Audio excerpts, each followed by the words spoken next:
Hadirin dimohon berdiri. Yang Mulia Majelis Hakim Konstitusi memasuki ruang persidangan.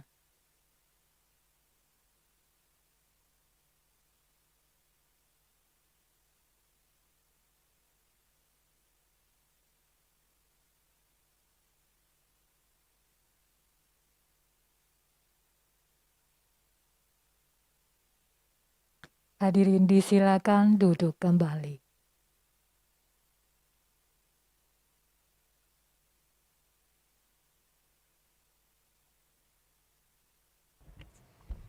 Bismillahirrahmanirrahim.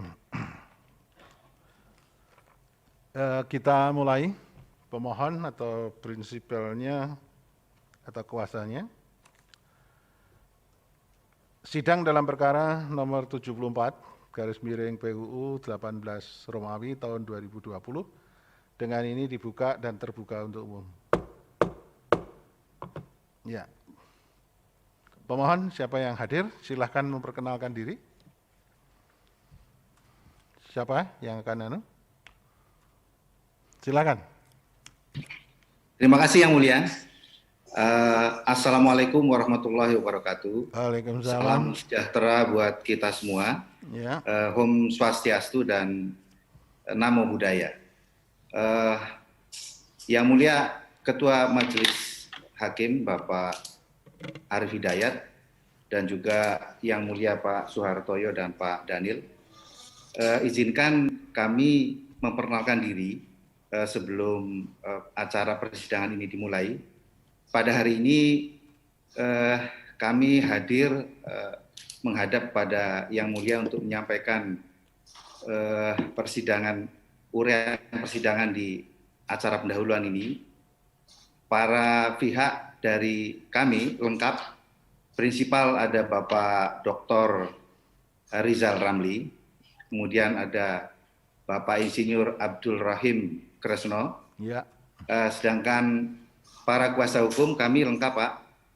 Ada rekan kami Refli Harun, ya. Lalu kemudian Iwan Satriawan, ya. Lalu Salman Darwis dan saya sendiri Maheswara Prabandono, Pak. Baik. Dan mohon izin dari Bapak Ketua Arif Hidayat yang mulia untuk pada kesempatan pertama Bapak Dr. Rizal Ramli menyampaikan apa yang menjadi pokok-pokok dari permohonan pengujian undang-undang ini yang nanti diteruskan oleh kami para kuasa hukumnya. Terima kasih Yang Mulia. Baik. Jadi agenda persidangan pada siang hari ini sidang panel itu Mahkamah perlu sampaikan bahwa pemohon sudah diterima di Mahkamah dalam perkara nomor 74 diterima hari Rabu 9 September tahun 2020 pada pukul 10.30 WIB. Semua materi permohonan sudah dibaca oleh Mahkamah. Ya.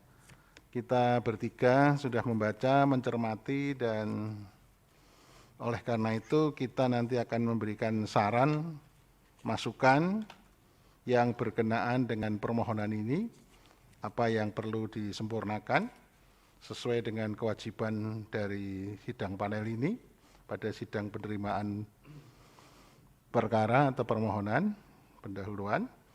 Oleh karena itu kalau ada permintaan Pak Rizal Ramli akan menyampaikan, sampaikan pokok-pokoknya saja ya, karena kita sudah membaca permohonan ini secara lengkap ya, jadi tidak usah semua permohonan ini disampaikan, tapi pokok-pokok dari permohonannya itu disampaikan. Saya persilahkan Pak Rizal Ramli kalau mau menyampaikan.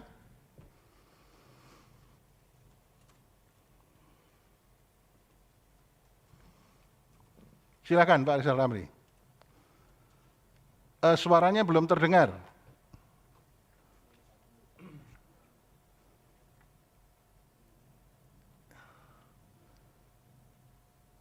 Ya, tolong itu yang membantu ya, Pak Rizal. Ya.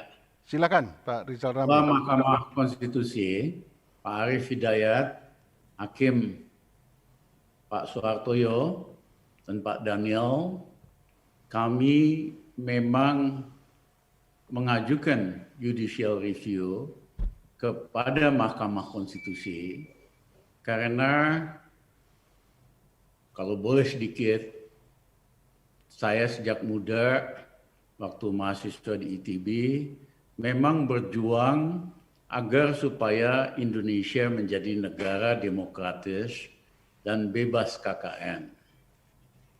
Akibatnya kami dihukum militer, penjara militer 3 bulan, dan penjara sipil di Sukamiskin 1 tahun bersama Insinyur Abdul Rahim dan banyak kawan-kawan yang lain. Karena kami melihat bahaya dan kerugian kalau kita menganut sistem otoriter yang istilahnya itu tidak bisa dikontrol. Nah, syukur alhamdulillah pada tahun 98 Indonesia berubah sehabis kejatuhan Pak Harto menjadi negara yang lebih demokratis. Tapi dalam perjalanannya demokrasi bukan hanya sekedar prosedural, tetapi juga berubah apa yang kami sebut sebagai demokrasi kriminal. Artinya peranan money politik menjadi sangat dominan di dalam sistem politik kita. Nah, salah satu tonggak daripada basis demokrasi kriminal itu adalah adanya threshold 20%. Ini terjadi pada pemilihan bupati, harus bayar partai antara 20 sampai 40 miliar, bahkan lebih, gubernur antara 100 sama 300 miliar, presiden jauh lebih mahal. Sehingga kebanyakan tentu dari calon-calon ini tidak punya uang, sehingga yang terjadi adalah begitu mereka terpilih, mereka lupa dengan tanggung jawabnya kepada rakyat dan kepada bangsa atau konstituennya, malah sibuk mengabdi kepada bandar-bandar yang membiayainya. Nah, menurut kami, sistem demokrasi kriminal ini hanya bekerja dan menguntungkan tokoh-tokoh yang dipilih di eksekutif maupun legislatif. Nah, dan menghambat munculnya tokoh-tokoh ya yang memang capable, yang memang memiliki integritas untuk masuk ke dalam kompetisi demokratis. Karena mereka pada dasarnya tidak punya uang untuk membayar partai-partai tersebut. Pak Hakim, 2 bulan yang lalu saya datang ke kantor KPK, ketemu dengan sebentar Pak Rizal, mohon maaf saya potong sebentar, nanti dilanjutkan. Itu ada di dalam monitor kami, ada yang namanya Arief Gunawan, itu siapa itu? Di dalam kuasa tidak ada, prinsipal juga bukan. Itu siapa itu Arief Gunawan itu? Itu kayaknya dari media kali ya, barangkali ya. Hah? Itu Pak Media. Pak Arief Gunawan, dengar suara saya? Anda dari mana? Itu Ya? bukan dari pemohon yang mulia. Hah? Tolong Mas Mahesa, Maheswara, atau Pak Refli. Siapa? Itu Arief Siapa? Gunawan Siapa? siapa itu? Ini bukan dari pemohon yang mulia. Ini Kok Refli bisa Harun. masuk di sini? Kami juga nggak tahu. Ya, tolong ya. Kali. Ya. Pak Arief Gunawan, Anda tidak berhak mengikuti meskipun ini persidangan daring, tapi Anda di sini bukan sebagai prinsipal dan Anda juga bukan kuasa hukum. Ya. Tolong itu yang tertib ya. Baik, Pak Rizal Ramli, mohon maaf bisa dilanjutkan kembali. Ya, Pak Hakim, 2 bulan yang lalu saya ke KPK bertemu dengan 2 komisioner dan 2 direktur KPK. Saya minta supaya mereka tidak hanya tangkap, periksa soal kasus sogok menyogok tapi karena corruption yang paling besar di Indonesia adalah political corruption, kami minta KPK juga fokus dalam money politik dalam pemilihan-pemilihan. Nah, mereka mengatakan kebetulan seminggu yang lalu kita tangkap bupati dari Kutai Timur dan istrinya yang terima sogokan daripada bandar-bandar ini hanya 18 miliar, tapi kerugian negara menurut BPK itu hampir 2 triliun dalam bentuk konsesi-konsesi tambang, hutan yang diberikan kepada bandar-bandar ini. Ditangkap sama KPK. Nah, kasus ini bukan kasus yang unik, Pak Hakim. Hampir terjadi ya 82% di semua pemilihan menurut KPK maupun Pak Mahfud itu terjadi pola begini. Calon-calon nggak punya uang, dia cari bandar, dan bandarnya lah yang membiayain surveinya, membiayain promosi, dan sebagainya, dan sebagainya. Nah, menurut khidmat kami, inilah yang merusak kenapa demokrasi di Indonesia tidak mampu membawa keadilan dan kemakmuran. Nah, kami sendiri pernah pada tahun 2009 di-approach sama beberapa partai, Pak Ramli, kriteria apapun, track record, integritas, macam-macam, Pak Ramli itu kami dukung untuk calon presiden. Saya bilang terima kasih, tapi mereka minta kita perlu dana buat macam-macam. Satu partai minta 300 miliar, itu tahun 2009. 3 partai hampir 900 miliar. Pak Hakim, saya sepanjang karir saya tidak pernah korupsi. Ya, hidup sebagai profesional dan macam-macam, ya nggak akan mampu istilahnya membeli atau menyewa partai-partai untuk pemilihan. Tentu kalau saya mau, saya juga banyak teman-teman orang bisnis minta sponsorin saya untuk membiayain itu. Buat mereka ini kecil, tapi saya nggak mau utang budi. Ya, kita ingin betul-betul ya bekerja untuk rakyat dan bangsa kita, hanya utang budi kepada rakyat, bukan kepada bandar-bandar. Nah, ini terjadi di berbagai level, Pak Hakim. Ya, jadi yang terbaik dari bangsa kita sulit untuk jadi bupati, sulit untuk jadi gubernur atau presiden karena memang mereka nggak punya uang untuk menyewa partai-partai ini. Nah, partai-partai ini mendapatkan upeti karena ada aturan threshold harus 20%. Biasanya itu dari 2 atau 3 partai yang menetapkan tarifnya dan akhirnya mereka-mereka inilah yang berhasil masuk ke dalam sistem. Dan begitu berkuasa, tidak memperjuangkan kepentingan rakyat dan bangsa, lebih banyak diatur dan mengabdi kepada bandar-bandarnya. Nah, inilah kesempatan bersejarah, Pak Hakim, untuk mengubah Indonesia. Ya, saya ingin kita semua mewariskan satu sistem demokrasi yang betul-betul adil dan amanah. Sehingga yang terbaik dari bangsa kita bisa nongol di berbagai level kepemimpinan. Iya, baik Pak Rizal, dipersingkat.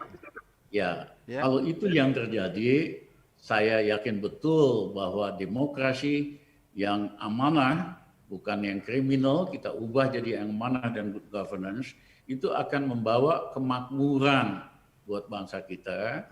Saya bahkan tidak aneh bahwa Indonesia bisa salah satu negara adidaya dan makmur di Asia. Karena akhir tahun 60-an, seluruh negara di Asia ini sama miskinnya. Cina bahkan setengah dari kita. Tapi dalam beberapa tahun kemudian mereka berubah, berhasil mengurangi kemiskinan, dan negaranya jadi hebat. Saya betul-betul mohon kepada Hakim dan Dewan Hakim untuk mewariskan satu sistem yang bebas dari money politik, sehingga yang terbaik dari bangsa kita bisa mengubah Indonesia. Untuk selanjutnya kami serahkan kepada para lawyer kami untuk Baik, terima membahas. kasih Pak Rizal Ramli yang sudah memberikan pengantar permohonan ini. Sekarang dari kuasa, ya, supaya dipersingkat, highlight dari pokok permohonannya saja yang disampaikan. Silakan, siapa yang akan menyampaikan? Baik, Yang Mulia Profesor Arief, Hakim Anggota Pak Daniel dan juga Pak Suhartoyo. Assalamualaikum warahmatullahi wabarakatuh. Waalaikumsalam. Izinkanlah kami menyampaikan pokok-pokok permohonan ini. Pertama, pokok permohonan ini yang paling utama landasannya adalah pasca 2019, pasca Pilpres 2019. Kenapa begitu? Karena kami menyadari sudah banyak permohonan mengenai presidensial threshold ini dan itu beberapa kali ditolak oleh Mahkamah Konstitusi. Karena itu argumentasi yang baru kami adalah landasannya adalah fakta yang terjadi pasca Pilpres 2019, yaitu yang paling sangat argumentatif menurut kuasa hukum adalah yaitu hilangnya hak konstitusional 4 partai politik setidaknya untuk mengajukan pasangan calon presiden dan wakil presiden, yaitu Partai Berkarya, Partai Garuda, PSI, dan Perindo. Padahal seperti kita ketahui, Undang-Undang Dasar 1945 pasal 6A ayat 2 menyatakan bahwa pasangan calon diusulkan oleh partai politik atau gabungan partai politik peserta pemilu sebelum pemilihan umum. Jadi kami menganggap bahwa mengajukan pasangan calon presiden dan wakil presiden itu adalah hak konstitusional yang seharusnya tidak boleh dihilangkan dalam peraturan di bawahnya. Pada masa lalu yang mulia, hak tersebut tidak hilang karena dengan anggapan mereka bisa bergabung dengan partai-partai politik lain untuk mencapai suara 20% kursi atau 25% suara. Tetapi pada Pilpres 2019, 4 partai ini nyata-nyata secara post factum tidak bisa mengajukan calon karena mereka tidak punya 1 kursi pun dan 1 suara pun. Sehingga dengan demikian itu mereka nyata-nyata kehilangan hak konstitusionalnya untuk mengajukan pasangan calon presiden dan wakil presiden. Dan kalau kita kaitkan dengan ke depan, karena kerugian konstitusional ini akan terus terjadi kalau tidak diperbaiki, mereka paling tidak sekarang sudah kehilangan standing kursi. Kalau mereka mau mencalonkan pasangan calon presiden dan wakil presiden, lantaran 4 partai ini tidak memiliki 1 kursi pun di parlemen karena tidak lolos parliamentary threshold. Jadi mereka sudah kehilangan 50% hak konstitusional mereka untuk mengajukan calon. Tidak itu saja yang mulia, partai baru seperti Gelora misalnya, Gelombang Rakyat Indonesia, yang juga sudah sah di Kementerian Hukum dan HAM dan sangat berminat untuk mengikuti pemilu atau Pilpres 2024, itu sudah pasti akan kehilangan hak konstitusional untuk mengajukan pasangan calon kalau presidensial threshold tetap dipertahankan. Jadi permohonan ini bukan menurunkan presidensial threshold, tapi menghilangkan presidensial threshold sama sekali, karena kami berdalil bahwa presidensial threshold bertentangan dengan sejumlah pasal dalam konstitusi. Pertama-tama adalah pasal 6A ayat 2 namanya. Lalu kami juga menganggap bahwa presidensial threshold itu juga bertentangan dengan pasal mengenai jujur dan adil dalam pelaksanaan pemilu. Karena kami melihat bahwa pemilu itu sudah tidak jujur dan tidak adil, terutama tidak adilnya ketika kemudian ada pembedaan perlakuan antar peserta pemilihan umum, yaitu dalam hal mengajukan pasangan calon presiden dan wakil presiden.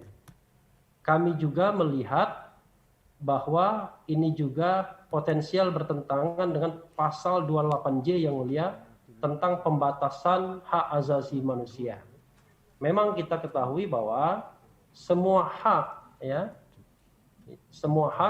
itu bisa dibatasi, termasuk misalnya hak untuk menjadi presiden dan wakil presiden, tapi kami menganggap bahwa hak tersebut haruslah justified, punya justifikasi, yaitu ya semata-mata menjamin pengakuan, penghormatan atas hak dan kebebasan orang lain, untuk memenuhi tuntutan yang adil sesuai dengan pertimbangan moral, nilai-nilai agama, keamanan dan ketertiban umum dalam suatu masyarakat yang demokratis. Tetapi kami menganggap justru presidensial threshold itu tidak memiliki justifikasi seperti itu. Pemberlakuan presidensial threshold yang mulia justru membawa efek buruk dalam pelaksanaan Pilpres di Indonesia sebagaimana sudah disampaikan oleh prinsipal kami, Dr. Rizal Ramli. Banyak hal yang sifatnya non-konstitusional, perspektif non-konstitusional yang bisa dikemukakan, selain soal demokrasi kriminal tadi atau demokrasi para cukong, juga kami menengarai ini adalah cara untuk menghilangkan saingan di dalam kontestasi demokratis, lalu kemudian candidacy buying, dan kemudian yang paling terasa sekarang ini adalah pembelahan masyarakat. Jadi pembelahan masyarakat terjadi pasca Pilpres 2014 dan 2019 dengan dua pasangan calon yang justru menurut kami itu akan makin membahayakan eksistensi negara dan demokrasi di Indonesia. Kami juga melihat yang mulia bahwa argumen-argumen yang mengatakan bahwa yang namanya presidensial threshold itu adalah open legal policy, kami juga mengatakan mohon maaf, kami juga mengatakan itu tidak demikian karena menurut kami pasal tentang pengajuan calon adalah pasal yang sudah expressis verbis, yaitu satu, memberikan hak konstitusional bagi partai politik peserta pemilu untuk bisa mengajukan pasangan calon presiden dan wakil presiden, baik sendiri-sendiri maupun bersama-sama. Jadi hak konstitusional dan tidak seharusnya hak tersebut dihilangkan.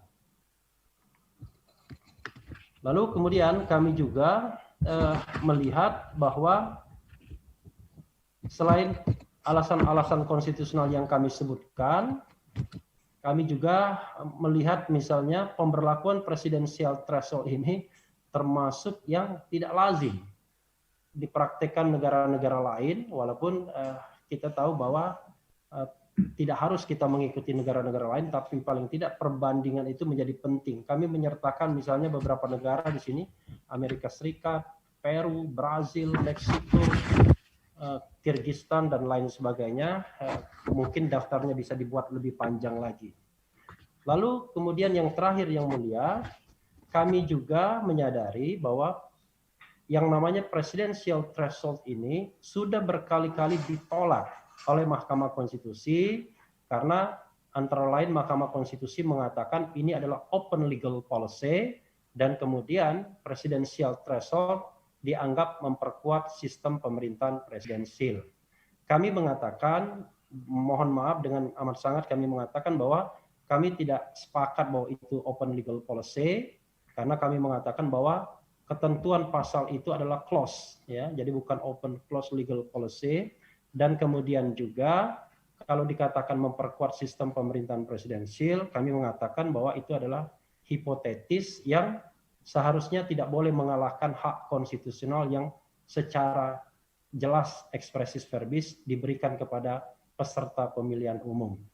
Maka dengan demikian kami ingin mengatakan bahwa seharusnya presidensial threshold berdasarkan perspektif konstitusi yang ada, beberapa pasal dalam konstitusi harusnya dinyatakan inkonstitusional. Nah, terakhir, kami juga melihat merangkum bahwa kalau seandainya Mahkamah Konstitusi mengubah pandangan dari sebelumnya ke pandangan yang baru dan itu berbeda, itu ada beberapa presidennya atau jurisprudensinya, dan itu hal yang lazim karena kita tahu yang namanya hukum dan konstitusi bergerak sebagaimana orang mengatakannya dalam prinsip the living constitutions.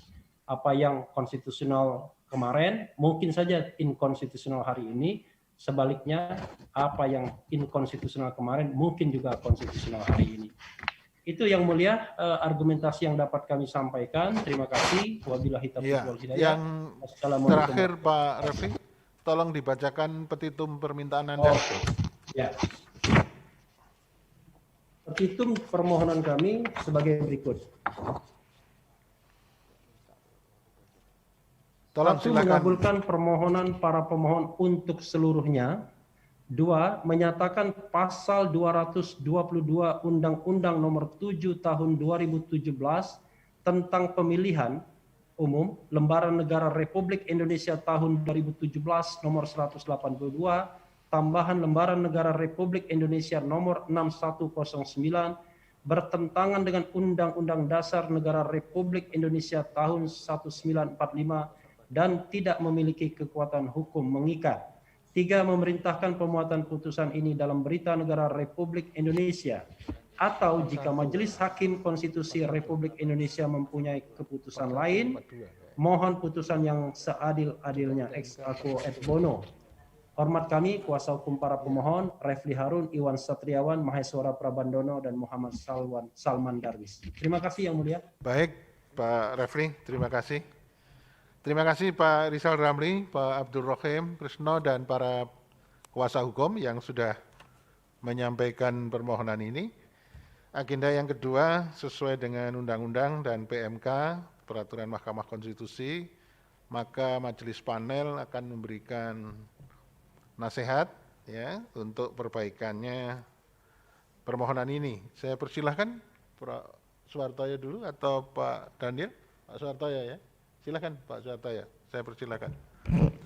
Saudara pemohon, tolong bisa dicatat dan digunakan untuk memperbaiki atau juga hak saudara untuk tidak menggunakan nasihat ini. Silakan. Silakan Yang Mulia. Ya, terima kasih Yang Mulia Pak Ketua. Terima kasih Pak Refli dan kawan-kawan serta Pak Rizal beserta Pak Abdul Rahim. Pertama saya akan sampaikan karena nasihat juga berdasarkan pasal 39 berkaitan dengan substansi yang berkaitan dengan pasal 31 Undang-Undang MK sifatnya hanya nasihat yang tidak mengikat, tapi paling tidak saya melihat ada beberapa hal yang mungkin bisa diperbaiki dalam permohonan ini. Yang pertama soal kewenangan mahkamah, Pak Refli.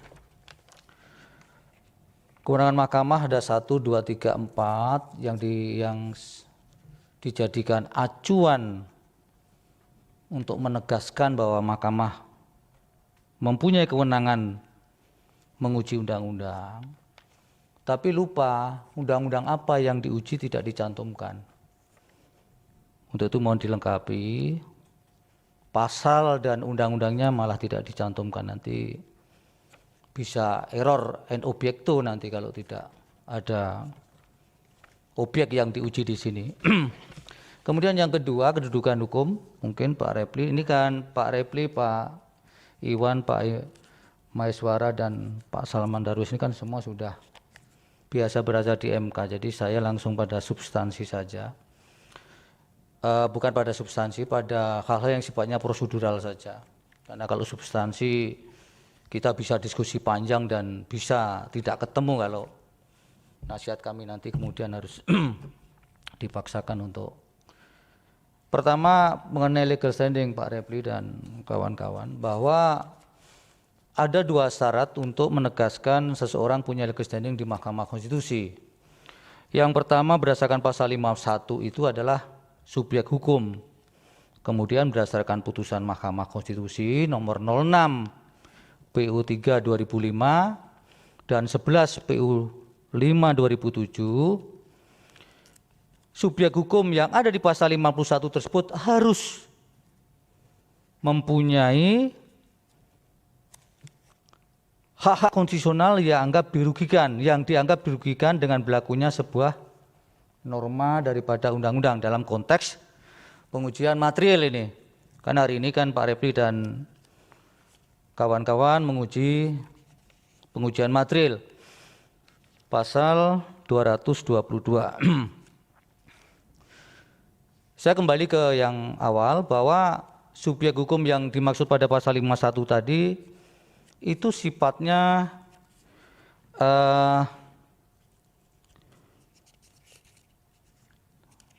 kumulatif dengan syarat-syarat yang harus melekat sebagaimana yang ditentukan dalam putusan 06 2005 dan 11 2007. Sehingga ketika seseorang akan mendalilkan bahwa ada kerugian konstitusional atau anggapan kerugian konstitusional seperti apa? Saya melihat dalam permohonan ini Pak Rizal Ramli dan Pak Abdul Rahim mendalilkan bahwa akan mencalonkan diri menjadi calon presiden pada Pilpres yang akan datang. Nah, tentunya yang harus dibangun argumentasi supaya meyakinkan mahkamah adalah apa sesungguhnya yang bisa kemudian secara faktual atau secara substansial yang bisa meyakinkan mahkamah bahwa benar-benar ada bukti permulaan yang cukup bahwa para pemohon ini adalah akan mencalonkan, karena secara akontrario tadi Pak Repli mengatakan bahwa ada 4 partai yang secara konstitusional dirugikan. Nah, ini artinya apakah sesungguhnya 2 pemohon yang hari ini mendalilkan akan mencalonkan diri sebagai calon presiden yang akan datang, atau sesungguhnya yang lebih mendekati kerugian konstitusional untuk konteks permohonan hari ini adalah sesungguhnya 4 partai tadi. Nah, supaya tidak menimbulkan ambiguitas, tolong nanti di penegasan uraian kedudukan hukum supaya hal itu semakin dielaborasi dan kemudian memberikan spektrum pemahaman kepada mahkamah bahwa mahkamah bisa yakin bahwa benar para pemohon ini adalah warga negara, 2 orang warga negara yang benar-benar akan mencalonkan diri sebagai calon presiden di Pilpres pada kontestasi berikut ini, berikutnya nanti. Itu mungkin secara nanti saya tidak terlalu banyak, kalau soal legal standing mungkin titik penekanannya pada tadi itu, stressing point-nya Pak Repli. Kemudian mengenai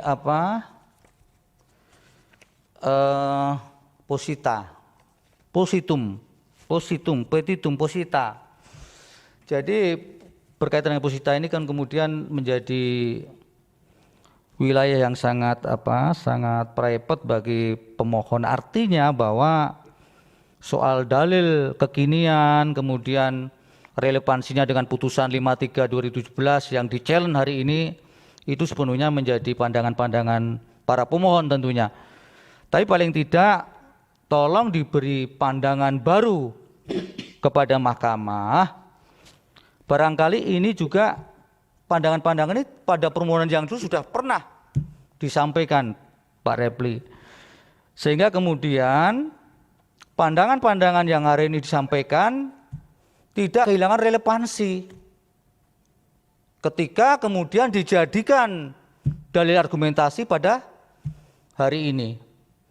Kalau soal jurisprudensi tadi beberapa putusan yang kemudian mengubah pandangan Mahkamah Konstitusi, kemudian Mahkamah Konstitusi menggunakan prinsip living constitution, ini perhatikan juga Pak Repli, apa pada permohonan yang terkait dengan yang Anda contohkan itu ada tidak pandangan-pandangan baru yang diberikan sehingga kemudian benar-benar bisa mengubah pandangan Mahkamah Konstitusi yang kemudian bisa merubah pendiriannya dan berubah putusannya pada perkara-perkara yang disebutkan oleh para pemohon ini. Itu soal substansi yang ada di Pusita, bagian Pusita. Saya balik ke depan sedikit, saya tadi lupa.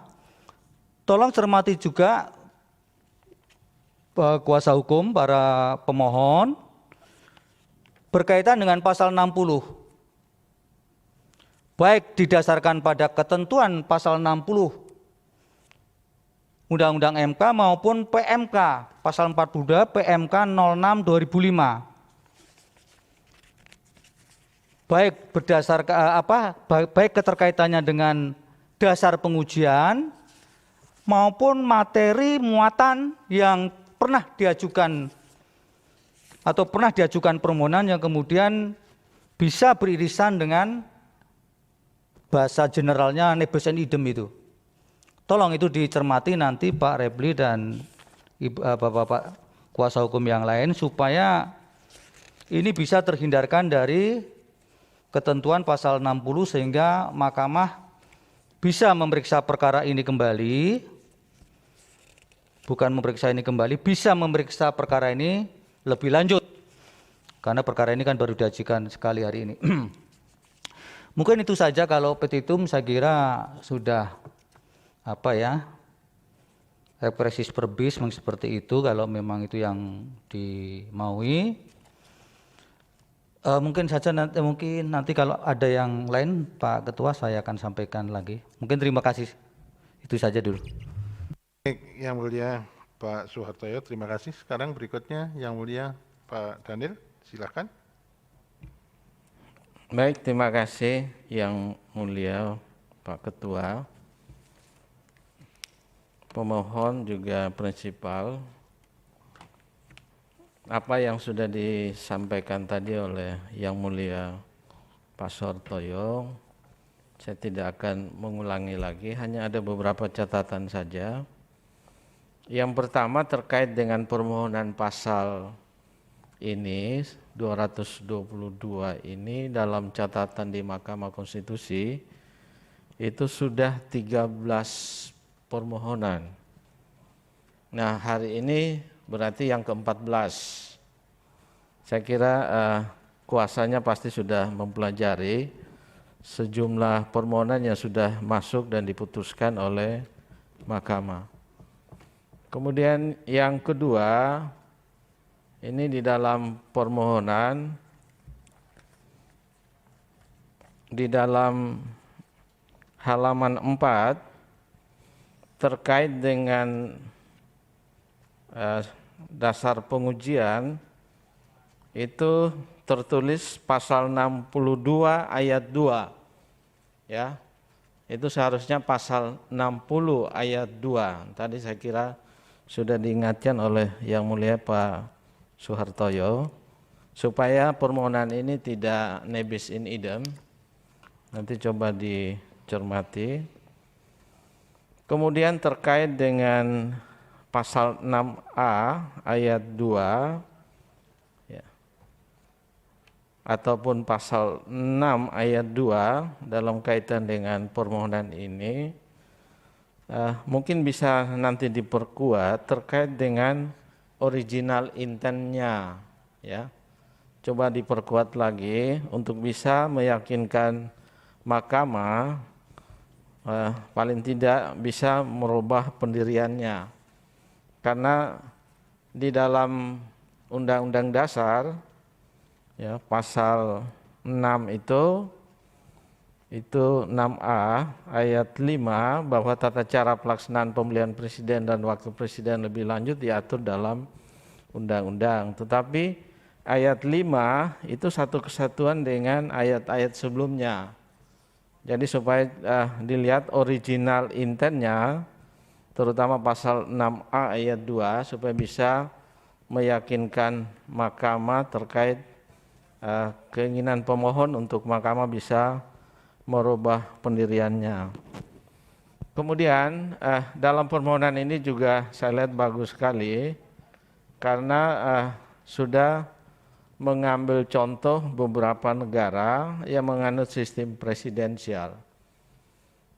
Mungkin juga bisa difokuskan argumentasi apakah negara-negara yang ada ini yang dianggap menganut sistem presidensial, apakah mereka itu semua memang memiliki sistem multipartai atau paling tidak memiliki sistem yang sama persis, paling tidak hampir sama dengan Indonesia.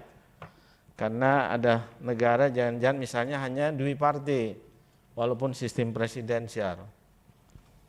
Kemudian terkait dengan argumentasi tadi yang disampaikan oleh kuasa Pak Refli bahwa acuannya ini pada pemilu 2014 dan 2019 karena ada efek dari dua pasangan calon. Tapi saya kira kita tahu semua bahwa praktek terkait dengan pasal ini kan sebenarnya sudah dimulai dari pemilu 2004 dan 2009. Kalau 2004 itu kan ada, kalau tidak salah 4 pasangan calon ya. Artinya bahwa sebenarnya dia tidak menutup ruang bahwa hanya 2 pasangan. Bahwa yang diangkat itu menjadi dasar bangun argumentasi dalam permohonan ini juga saya kira mungkin perlu dielaborasi juga terkait dengan praktek di tahun 2004 dan 2009. Nah, saya kira kemudian yang paling terakhir tadi soal legal standing sudah diingatkan oleh Yang Mulia Pak Suhartoyo. Kalau tidak salah, prinsipal tadi Pak Rizal mengatakan pernah ditawarin tetapi harus memberikan sejumlah uang ya dari partai yang kalau misalnya ada bukti-bukti itu menunjukkan bahwa ada kerugian quote and quote karena pernah mendaftarkan misalnya, itu bisa akan meyakinkan mahkamah terkait dengan legal standing nanti. Saya kira itu masukan dari saya kembalikan kepada Yang Mulia Pak Ketua. Terima kasih. Terima kasih Yang Mulia Pak Daniel. Yang terakhir dari saya, jadi permohonan ini sebetulnya sangat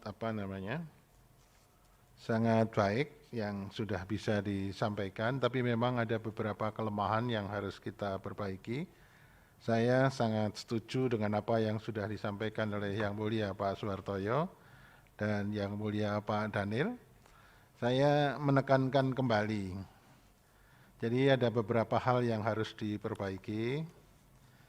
Yang pertama tadi di kewenangan. Kewenangan itu bisa ya pasal yang diujikan mestinya harus masuk di situ sehingga mahkamah berwenang mengadili. Itu nanti ditambahkan sedikit itu. Kemudian yang kedua di legal standing. Yang di-challenge menjadi dasar untuk di-challenge adalah terutama adalah pasal 6 ayat 2 Undang-Undang Dasar 45. Sehingga kalau kita mendasarkan pada itu, pasal itu, ya tadi disebutkan bahwa untuk bisa melihat legal standing, yang pertama secara kumulatif, ya tidak bisa dipisahkan, subjek hukum apa yang bisa mempunyai legal standing, itu dulu. Kemudian subjek hukum itu dirugikan baik potensial maupun aktual, karena ada kerugian konstitusional. Nah, kalau melihat terutama yang didasarkan pada dasar pengujiannya adalah pasal 6 ayat 2, dan tadi juga sudah disampaikan oleh Pak Refli, ada berapa partai tadi yang mengalami kerugian. Nah, oleh karena itu, kita bisa melihat begini, Mahkamah memang pernah memutuskan dalam hal pilkada, calon itu bisa diusulkan oleh partai politik, gabungan partai politik, atau perorangan dengan persyaratan syarat-syarat tertentu. Nah sekarang di dalam konstitusi untuk bisa menjadi calon presiden dan wakil presiden, itu kan harus diusulkan oleh partai politik atau gabungan partai politik. Perorangan itu nggak bisa. Untuk maju sendiri nggak bisa. Oleh karena itu legal standing-nya supaya bisa dijelaskan secara lebih jelas dalam kaitannya dengan permohonan ini, bagaimana? Tadi sudah disinggung oleh Yang Mulia Pak Suhartoyo dan Pak Daniel, apakah betul Ini yang sangat saya hormati kedua prinsipal, itu bisa enggak sebagai perorangan kemudian punya legal standing? Tolong bisa dijelaskan secara lebih lengkap sehingga untuk legal standing ini bisa dijelaskan. Ya, sehingga meyakinkan kepada kita bahwa Pak Rizal Ramli dan Pak Abdul Rahim Kresno itu bisa mempunyai legal standing. Itu tolong bisa diberikan argumentasi yang sangat kuat sehingga meyakinkan kepada mahkamah untuk memberikan legal standing. Kemudian tadi batu uji istilah populernya, Pak Refli juga menyinggung pemilihan umum yang jujur adil. Kalau begini kan pemilihan umumnya enggak jujur dan adil. Nah, kalau menyangkut itu berarti batu ujinya mestinya ditambahkan juga pasal 22E ayat 1, pemilu jujur dan adil. Di sini enggak ada, tadi disebutkan secara lisan, tapi di dalam permohonannya yang dijadikan batu uji atau dasar pengujian konstitusionalnya 6A ayat 2, 28D ayat 1, 28C ayat 2, dan 28G ayat 1. Padahal tadi disebutkan kalau begini, karena ada presidensial threshold, maka sebetulnya pemilunya enggak jujur dan adil. Nah, itu nanti apa mau ditambahkan pasal 22E ayat 1 untuk dijadikan dasar pengujian atau landasan pengujian.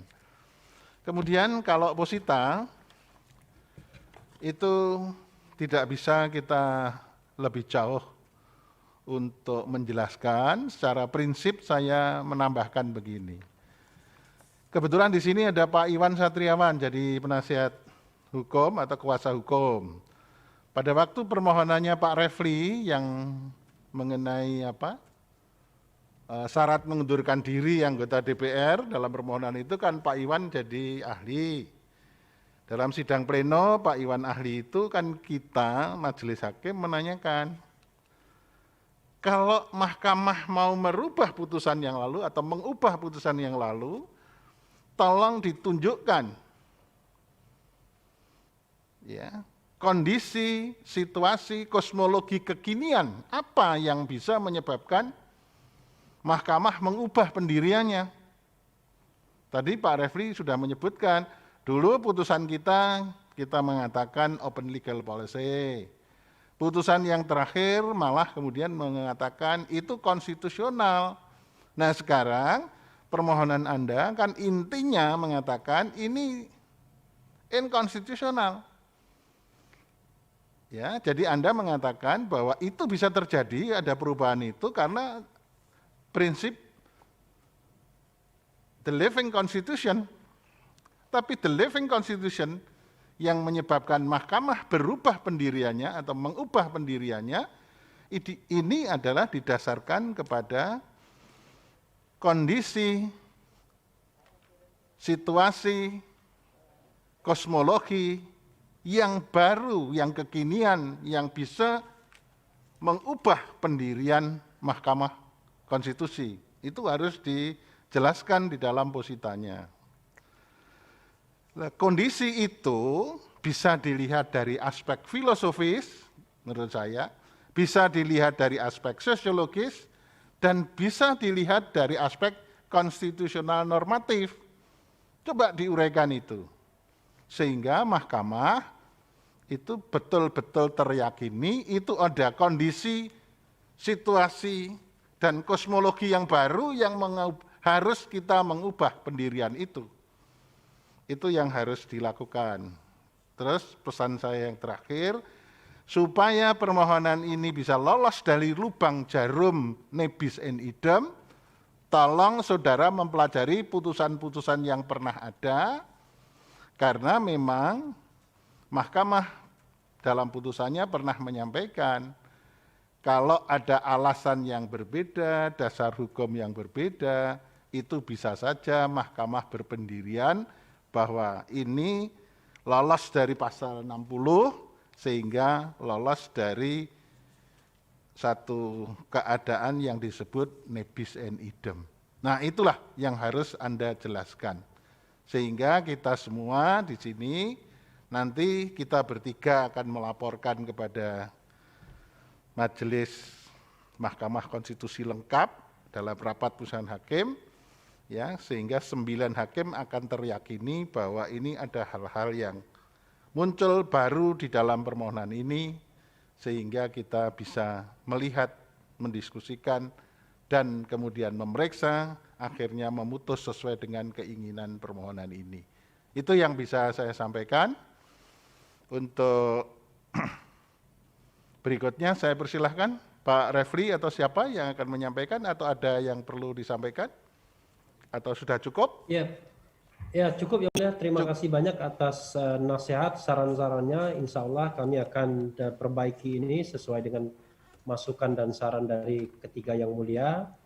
Dan kami meminta waktu sebagaimana diperkenankan hukum acara untuk perbaikan tersebut, dan mudah-mudahan bisa lebih cepat. Tapi prinsipal kami Oh gitu, Pak Rizal mau bicara.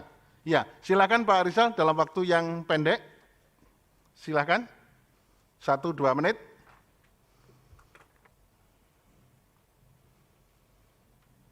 Silakan Pak Rizal. Anggota Pak Hakim.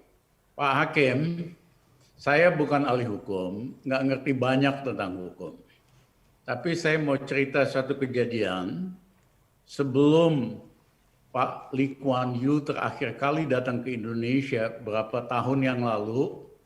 Sejak itu dia sakit dan meninggal, dia undang saya makan malam di Shangri-La.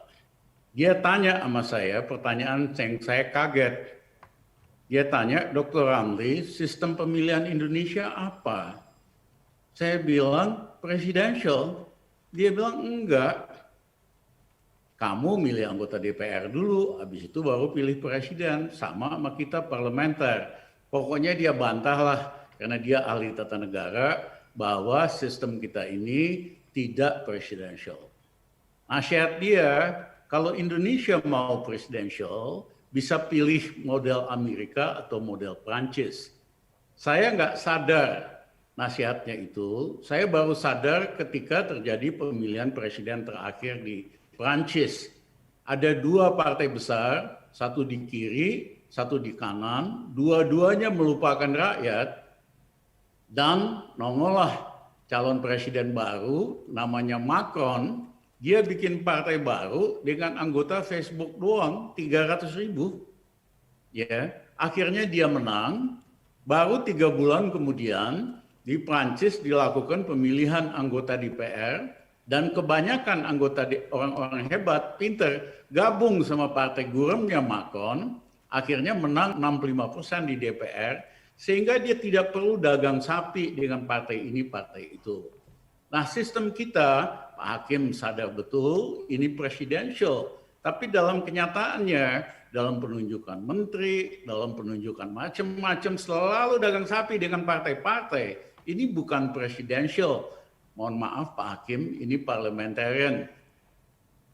Nah, saya mohon maaf, saya memang nggak ngerti soal hukum tata negara, tapi poin saya penting, kalau kita presidential, presiden itu harus kuat. Dia tidak perlu dagang sapi dengan partai-partai pendukungnya. Karena dia dapat mandat langsung dari rakyat di dalam kasus Macron itu dan beberapa negara lain. Baik. Mungkin nanti saya akan diskusi dengan tim Pak Refli dan kawan-kawan supaya kita punya legal argument dan argumen yang lebih kuat, Pak Hakim. Ya, baik. Ada Mas Suhartoyo dan kita akan perbaiki. Baik, terima kasih Pak Rizal Ramli atas tambahannya. Ya. Pak Refli dan kawan-kawan, ya. Perbaikan permohonan kita beri waktu 14 hari, ya, dari sekarang. Kalau menurut perhitungan mahkamah jatuh pada hari Senin 5 Oktober 2020 pada pukul 10.00 WIB. Ya, jadi paling lambat perbaikan permohonan diterima di mahkamah pada hari Senin 5 Oktober tahun 2020 pada pukul 10.00. Begitu ya, Pak Refli, cukup ya? Ya, cukup. Terima kasih yang mulia. Terima kasih. Terima kasih Pak Ramli, terima kasih Pak Abdul Rahim Krishna, dan sidang sudah cukup, maka sidang resmi ditutup. Hadirin dimohon berdiri. Yang Mulia Majelis Hakim Konstitusi meninggalkan ruang persidangan.